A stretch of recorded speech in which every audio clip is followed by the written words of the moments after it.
அனைவருக்கும் வணக்கம். இப்போ நமக்கு பார்த்தீங்கன்னா, குரூப் எக்ஸாம் பொறுத்த வரைக்கும் சாலிடா ஒரு 8 மாசம் டைம் இருக்கு. குரூப் 4 எக்ஸாம் எடுத்துக்கிட்டோம்னா, 10 மாசத்துக்கு மேல டைம் இருக்கு. இப்ப இந்த 8 மாசம், 10 மாசத்துல ஒவ்வொரு நாளுமே நமக்கு ரொம்ப ரொம்ப முக்கியம் தான். ஏன்னா, ஒவ்வொரு நாளும் நாம வந்து கரெக்ட்டா படிச்சா தான் ஃபைனலா நம்மளால எக்ஸாம்ல கிளியர் பண்ண முடியும்.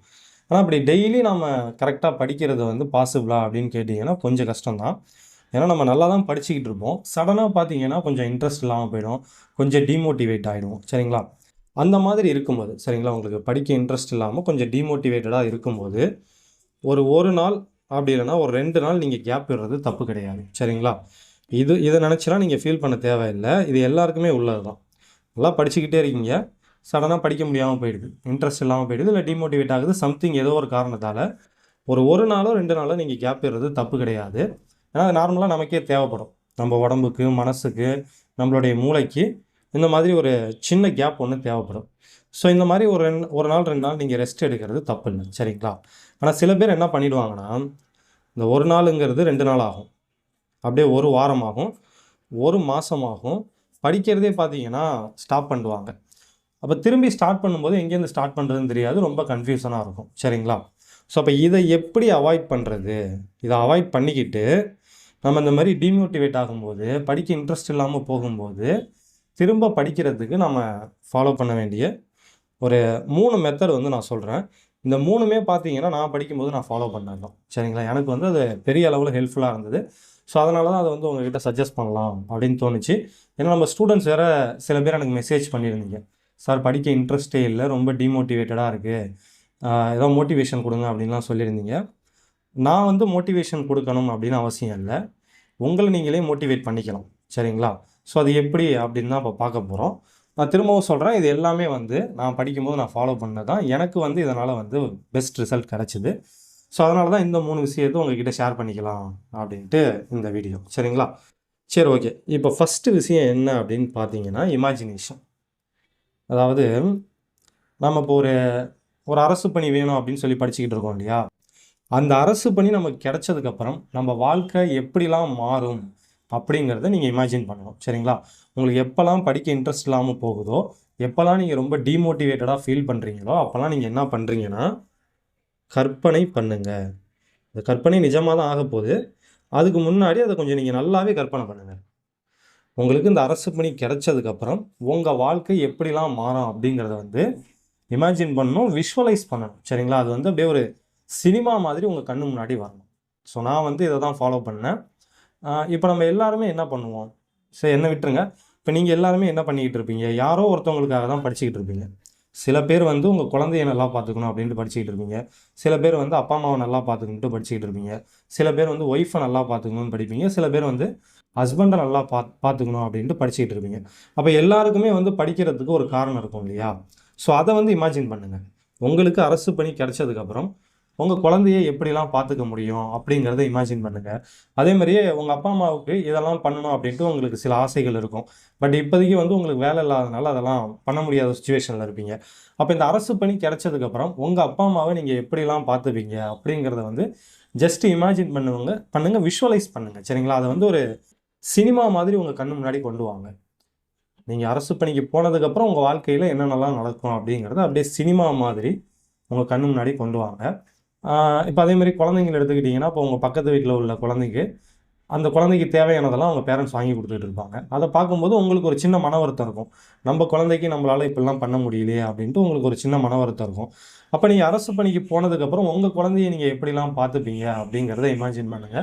ஸோ, இந்த மாதிரி நீங்க யாருக்காக படிக்கிறீங்களோ, எதுக்காக படிக்கிறீங்களோ, அது வந்து அரசு பணிக்கு கிடைச்சதுக்கப்புறம், அது எப்படி நடக்கும்? எப்படிலாம் இருக்கும்? அப்படிங்கிறத வந்து ஜஸ்ட் வந்து உங்க கண்ணு முன்னாடி கொண்டு வாங்க. ரைட்டுங்களா? அதே மாரி இப்ப நெறைய பேர் வந்து உங்களோட ரிலேட்டிவ்ஸே ஃபேஸ் பண்ணாம அவாய்ட் பண்ணிக்கிட்டு இருப்பீங்க. சரிங்களா? சொந்தக்காரங்கள ஃபேஸ் பண்ணவே பயமா இருக்கும். அவங்க என்ன கேட்பாங்களோ அப்படின்ட்டு ஒரு பயம் இருக்கும். ஏன்னா, அவங்க கண்டிப்பா வந்து சில பேர் வந்து கொஞ்சம் நக்கலாலாம் பேசுவாங்க. நானும் அதெல்லாம் ஃபேஸ் பண்ணியிருக்கேன். அதனாலேயே நான் மேக்ஸிமம் ஃபங்ஷன் போறதெல்லாம் அவாய்ட் பண்ணுவேன். சொந்தக்காரங்க வீட்டுக்கு போறதெல்லாம் அவாய்ட் பண்ணிக்கிட்டு இருக்கேன். அப்ப நீங்க என்ன பண்றீங்கன்னா, இந்த மாரி பேசுறாங்க இல்லைங்களா சொந்தக்காரவங்க, இவங்க கிட்டலாம் அரசு பணி கிடைச்சதுக்கப்புறம், நீங்க போயிட்டு முன்னாடி நின்னீங்கன்னா, அவங்களுடைய ரியாக்ஷன் எப்படி இருக்கும்? அவங்க வந்து அப்ப எப்படி பேசுவாங்க? அப்படின்னு இந்த மாதிரியான விஷயங்களையும் கொஞ்சம் இமேஜின் பண்ணி பாருங்க. அதே மாரி பார்த்தீங்கன்னா, உங்கள யாராவது ரிஜெக்ட் பண்ணியிருப்பாங்க. சரிங்களா? எனக்கு இது நடந்தது. அதனால சொல்றேன். உங்கள்ட்ட வந்து வேலை இல்ல, உங்ககிட்ட வசதி இல்ல அப்படிங்கிறதுனால வந்து, உங்கள வந்து கண்டிப்பா யாராவது ரிஜெக்ட் பண்ணியிருப்பாங்க. நெறைய பேருக்கு இந்த மாரி நடந்திருக்க வாய்ப்பு இருக்கு. ஸோ, அப்போ உங்களுக்கு அரசு பணி கிடைச்சதுக்கப்புறம், இந்த ரிஜெக்ட் பண்ணாங்க இல்லைங்களா? அவங்களுடைய ரியாக்ஷன் எப்படி இருக்கும்? அவங்க முன்னாடி நீங்க எப்படி ஒரு கெத்தான வாழ்க்கைய வாழ்வீங்க? ஸோ, இந்த மாதிரியான விஷயங்கள வந்து இமேஜின் பண்ணுங்க. இது வந்து எனக்கு மிகப்பெரிய அளவுல கை குடுத்தது. சரிங்களா? மத்த 2 விஷயங்கள விட, நான் இந்த மாதிரி அந்த கனவு உலகத்தில வாழும்போது, எனக்கு வந்து ஒரு எக்ஸ்ட்ரா மோட்டிவேஷன் கிடைக்கும். என்ன தூங்க விடாது. எனக்கு தூக்கம் வருது, படிக்க இன்ட்ரெஸ்ட் இல்லன்னு வச்சுக்கங்களேன், இந்த மாதிரி நான் பண்ணும்போது, ஒரு எக்ஸ்ட்ரா மோட்டிவேஷன் கிடைச்சு, அந்த ஒரு உற்சாகத்திலேயே வந்து நான் திரும்பி படிக்க ஸ்டார்ட் பண்ணுவேன். ஸோ, ரொம்ப பெரிய அளவுல எனக்கு இது கை குடுத்தது. இப்ப நான் சொல்ல வந்தது உங்ககிட்ட கரெக்ட்டா கன்வே பண்ட்டேனா இல்லையான்னு எனக்கு தெரியல. ஆ பட் மேட்ரு இதுதான். சரிங்களா? ஏதோ ஒரு காரணத்துக்காக நீங்க படிப்பீங்க. உங்க வாழ்க்கையில நெறைய அவமானங்கள சந்திச்சிருப்பீங்க. உங்களுக்கு உங்களுக்கு ஐ மீன் ஆமா கரெக்ட்டு தான். உங்களுக்கு புடிச்சவங்கள வந்து உங்களால சரியா பார்த்துக்க முடியாம இருக்கும். நான் ஏற்கனவே சொன்ன மாரி உங்க குழந்தைங்க, பேரன்ட்ஸ் இவங்களலாம் சரியா பார்த்துக்க முடியாம இருக்கும். அதேமாரி இந்த மாரி ரிஜெக்ஷன்ஸ் இருக்கும். சொந்தக்காரங்க உங்கள கேலி, கிண்டல் பண்ணிக்கிட்டு இருப்பாங்க. ஸோ இது எல்லாமே வந்து உங்களுக்கு அரசு பணி கிடைச்சதுக்கப்புறம் எப்படி மாறும்? அப்படிங்கிறத வந்து இமேஜின் பண்ணுங்க. நான் சொன்ன மாதிரி ஒரு மூவி மாதிரி அது அப்படியே உங்க கண்ணு முன்னாடி வரணும். சரிங்களா? ஸோ இது வந்து முதல் விஷயம் நான் ஃபாலோ பண்ணது. அடுத்து 2வது விஷயம் என்ன அப்படின்னு பார்த்தீங்கன்னா, ஒரு வேள சரிங்களா? இது கொஞ்சம் நெகட்டிவ் தான். பட் இதையுமே நான் ஃபாலோ பண்ணேன். அதனால இதையும் சொல்றேன். இப்போ இந்த குரூப் 2, குரூப் 4 இருக்கா இந்த வருஷம் 2026ல இந்த குரூப் 2, குரூப் 4 வருது இல்லையா? ஒரு வேள இதில நீங்க ஃபெயில் ஆயிட்டீங்கன்னா, உங்க வாழ்க்கை என்ன ஆகும்னு யோசிங்க. ஃபெயில் ஆயிட்டீங்கன்னா, திரும்ப இது எல்லாத்தையுமே நீங்க ஃபேஸ் பண்றா மாரி இருக்கும். சொந்தக்காரங்க முன்னாடி போய் நிக்க முடியாது. உங்களுக்கு புடிச்சவங்கள உங்களால சரியா பார்த்துக்க முடியாது. இன்னும் ஏராளம், ஏராளம். சரிங்களா? உங்க வாழ்க்கை வந்து திரும்ப வந்து ஒரு ஆல்மோஸ்ட் ஒரு நரகத்துக்குள்ள திரும்ப போயிடும். இப்ப இந்த வாய்ப்ப நீங்க விட்டுட்டீங்கன்னா, 2026ல நடக்கப்போற இந்த 2 வாய்ப்ப நீங்க விட்டுட்டீங்கன்னா, திரும்பவும் எவ்வளோ நாளைக்குன்னு தெரியல. ஒரு நரக வாழ்க்கைய நீங்க திரும்பி வாழ்றா மாரி ஆயிடும். சரிங்களா? அப்ப இத யோசிங்க.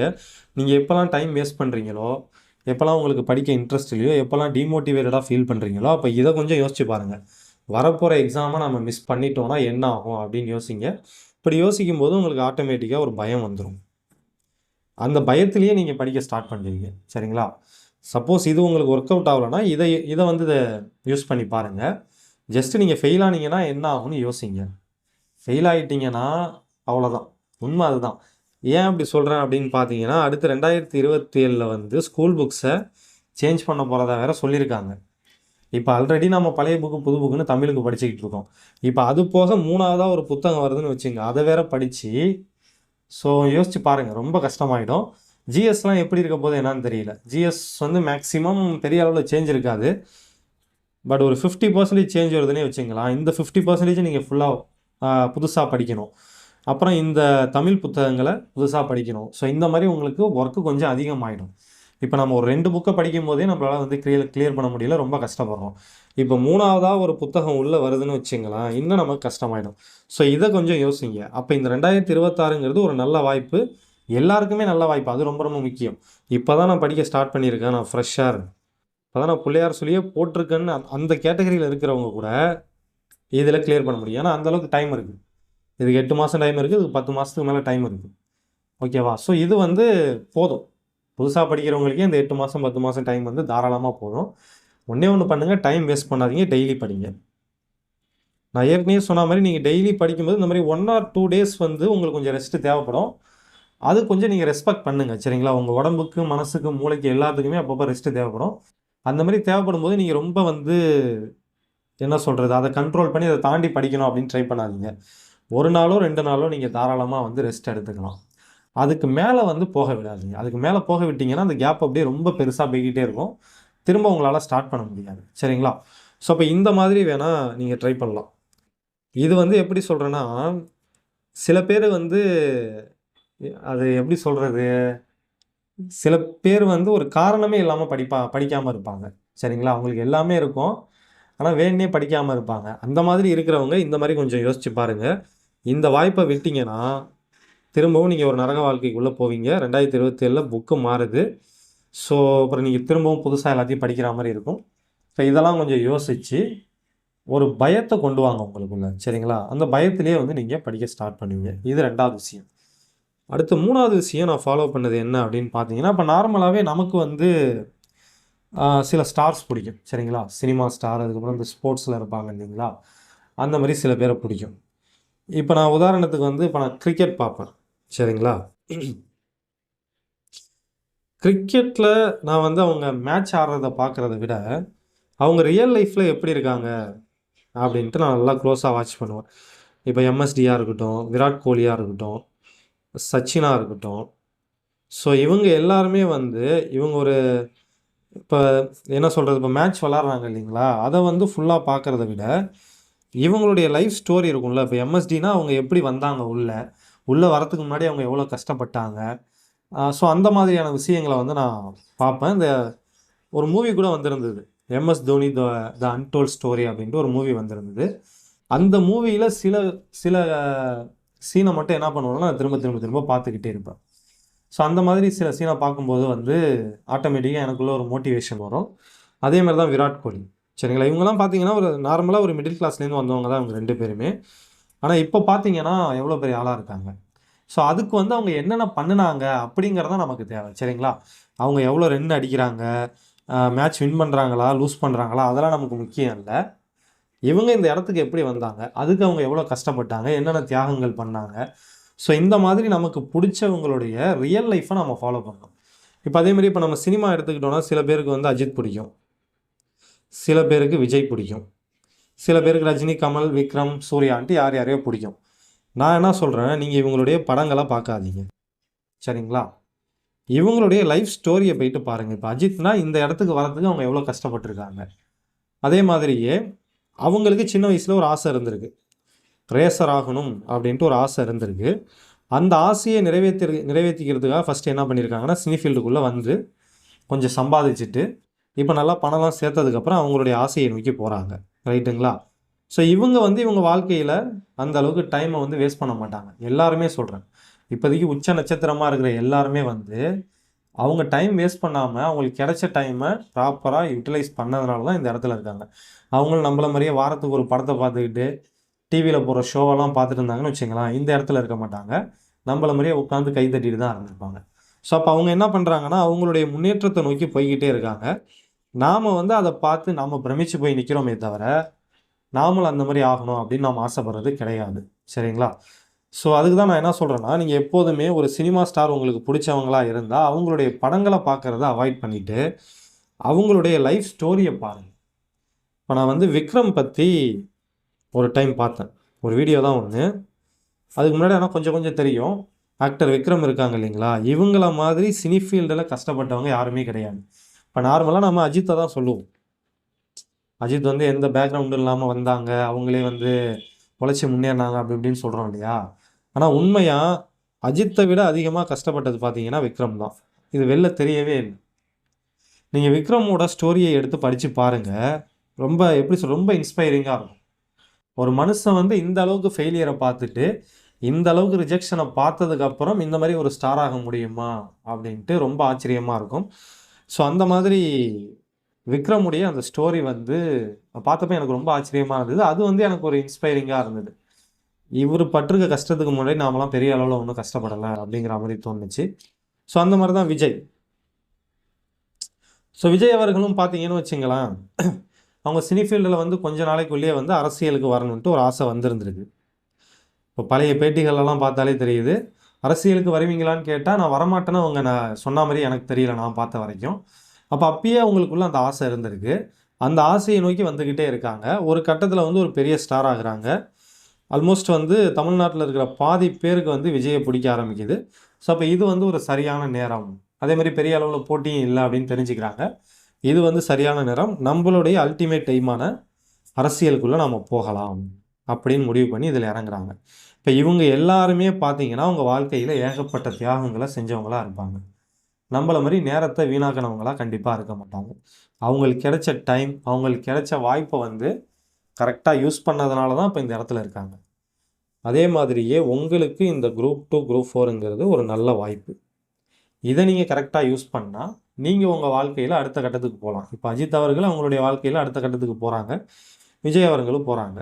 இப்போ நாமளும் அதே மாதிரியே நமக்கு கிடைச்ச வாய்ப்பெல்லாம் யூஸ் பண்ணாதான் இந்த மாதிரியான என்ன சொல்ல இந்த மாதிரி வாய்ப்புகளை யூஸ் பண்ணாதான் நம்மளால் அடுத்த கட்டத்துக்கு போக முடியும். ஸோ அப்போ எப்போதுமே வந்து இந்த படம் பார்க்குறது இல்லை ஒரு மேட்ச் பார்க்குறது அதெல்லாம் விட்டுட்டு அதில் பெரிய ஆளாக இருக்கிறவங்க அந்த இடத்துக்கு வரத்துக்கு என்ன பண்ணாங்க அப்படின்னு யோசிங்க. அதே மாதிரி அவங்களுடைய ஸ்பீச்சஸ் கேளுங்க. சரிங்களா? நீங்கள் சினிமாவில் டைலாக் பேசுகிறத விட்டுட்டு ரியல் லைஃப்பில் அவங்க எப்படி இருக்காங்க, ரியல் லைஃப்பில் என்ன பண்ணுறாங்க, அதை வந்து கொஞ்சம் ஃபாலோ பண்ணுங்கள். ஏன்னா அதுதான் ப்ராக்டிக்கலாக பாசிபிள். சினிமாவில் 10 பேரை தூக்கி போட்டு அடிப்பாங்க, ஒரே நாளில் சிஎம் ஆவாங்க, ஒரே நாளில் கலெக்டர் ஆவாங்க, இந்த மாதிரிலாம் இருக்கும். அது வந்து ப்ராக்டிக்கலாக பாசிபிள் கிடையாது. ரியல் லைஃப்பில் பாருங்கள், இவங்க வாழ்க்கையெல்லாம் அப்படியே செதுக்கிக்கிட்டே வந்திருக்காங்க. அஜித் அவர்கள் அவருடைய அந்த கனவான இந்த ரேசர் ஆகணும் அப்படிங்கிறத அச்சீவ் பண்ணுறதுக்காக ஆல்மோஸ்ட் எவ்வளோ வருஷம், ஒரு 30 வருஷம் இருக்குமா, 30 வருஷம் சினி ஃபீல்டில் இருந்திருக்காங்க, நல்லா பணம் சம்பாதிக்கணும் அப்படின்ட்டு. விஜய் அவர்களும் ஒரு மாஸ் சப்போர்ட் நமக்கு வேணும், மக்களுடைய ஆதரவு நமக்கு வேணும், அதுக்கு தகுந்த மாதிரியான திரைப்படங்களை நம்ம தேர்ந்தெடுத்து நடிக்கணும் அப்படின்ட்டு ஒரு மாஸ் ஹீரோவாகி அதுக்கு தகுந்த மாதிரியான திரைப்படங்கள் நடித்து கொஞ்சம் கொஞ்சமாக மக்கள் மனசில் இடம் பிடிச்சி இப்போ அவருடைய அல்டிமேட் எய்மான அரசியலுக்கு வந்திருக்காங்க. சரிங்களா?